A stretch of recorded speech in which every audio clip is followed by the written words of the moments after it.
దీటైన రాజ్యాంగము, ఇది సాటిలేని రాజ్యాంగము, బలమైన రాజ్యాంగము, మన భారత రాజ్యాంగము. దేశ ప్రజలమైన మేము భారతదేశాన్ని సర్వసత్తాక సామ్యవాద లౌకిక ప్రజాస్వామ్య గణతంత్ర రాజ్యాంగమును నిర్మించుకోవడానికి పౌరులందరికీ సాంఘిక ఆర్థిక రాజకీయ న్యాయాన్ని ఆలోచన భావ ప్రకటన విశ్వాసము ధర్మము ఆరాధనలో స్వేచ్ఛను అంతస్తులోను అవకాశములోను సమానత్వమును చేకూర్చుటకు మరియు వారందరిలో వ్యక్తి గౌరవమును జాతి ఐక్యతను మరియు అఖండతను తప్పక సంరక్షిస్తూ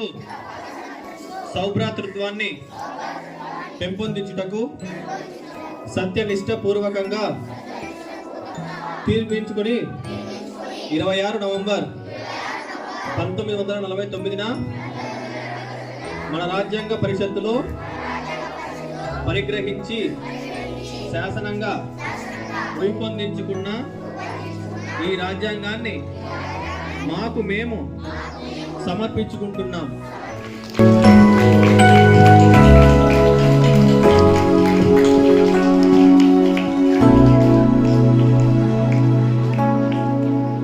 Constitution of India Preamble. We, the people of India, having solemnly resolved to constitute India into a sovereign, socialist, secular, democratic republic, and to secure to all its citizens justice, social, economic, and political fraternity, assuring the dignity of the individual and the unity and integrity of the nation.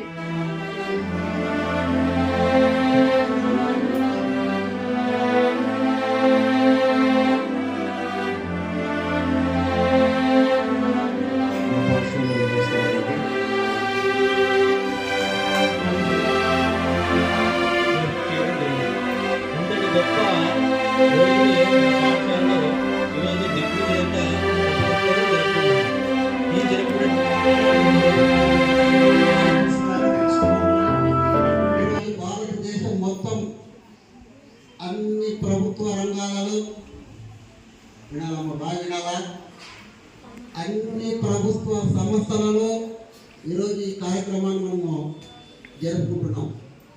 అంటే ఈ భారతదేశం ఏ విధంగా నడవాలి, ఈ భారతదేశంలో ఉన్నటువంటి ప్రజలకు ఏ విధమైన హక్కులు ఉండాలి, ఏ విధమైన రైట్స్ ఉండాలి, అందుకోసము ప్రభుత్వాలు ఏ విధంగా పనిచేయాలి అంటూ మనము రాసుకున్నటువంటి పత్రము ఒక రిజిస్ట్రేషన్ స్టాంపే ఈ రాజ్యాంగం. అర్థమైందా? Social, economic, and political. Liberty of thought, expression, belief, faith, and worship. Equality of status and of opportunity, and to promote among them fraternity, assuring the dignity of the individual and the unity of the integrity and the nation. పాఠశాల స్థాయిలో ఇటువంటి దినాన్ని జరపడం వల్ల మీరు మంచి పౌరులుగా మంచి విద్యార్థులుగా దేశ భవిష్యత్తుకి అవసరమైనటువంటి వనరుగా మారడానికి అవకాశం ఉంటుంది. 399 మంది రాజ్యాంగ కమిటీలో ఉండేవాళ్ళు. రాజ్యాంగ కమిటీలో 399 వరకు మెంబర్స్ ఉండేవాళ్ళు.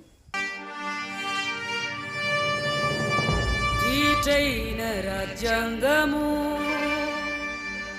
ఇది సాటిలేని రాజ్యాంగము,